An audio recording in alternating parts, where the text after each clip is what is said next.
Hi guys, this is Jamie Lynn Thomas and I'm here talking to you today about canna essences, and I'd like to discuss what are flower essences for all those folks out there who do not know what they are.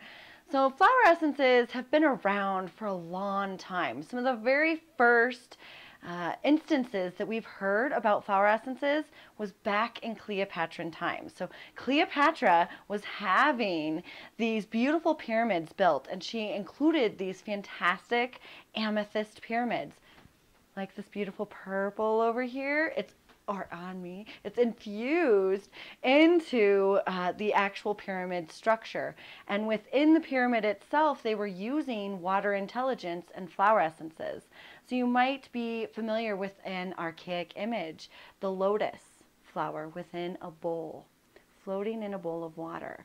That is a traditional flower essence.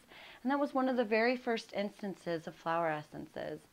As we continue through the history of flower essences, we see a more clinical mental outlook starting to appear, where we can start to gauge symptom pictures, applying the essences, and seeing changes throughout this whole time period.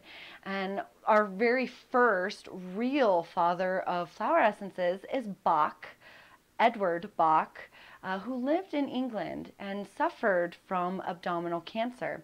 He was a well-known physician, practiced in many hospitals, and when he received his diagnoses of his terminal death, he was inspired to find a new method of life, a new way to heal himself. And that's why when you read about Edward Bach, you see his very first book called Heal Thyself.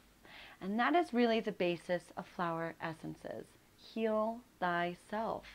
Let your own inner demons start to come out, talk to you. That beautiful shadow pack that we talked about in another episode, let that come out, express to you, show the light to it so that you can make the active changes so that you can express more fully, brighter in this world.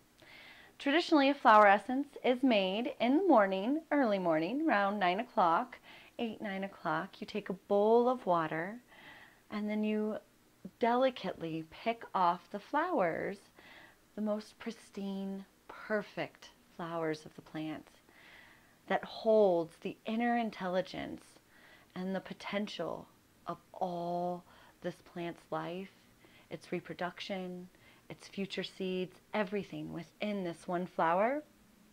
And then you let it infuse by the sun, letting the sun transfer that imprint of pristine perfectness into the water.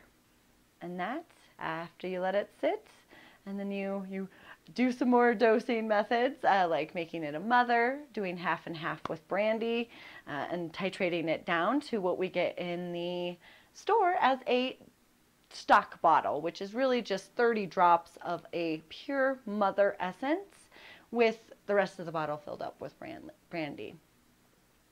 And that is flower essences. So a little bit of history, a little bit of use, and some potential for looking at those inner shadow sides of ourselves where we really have the opportunity to grow and help the world around us.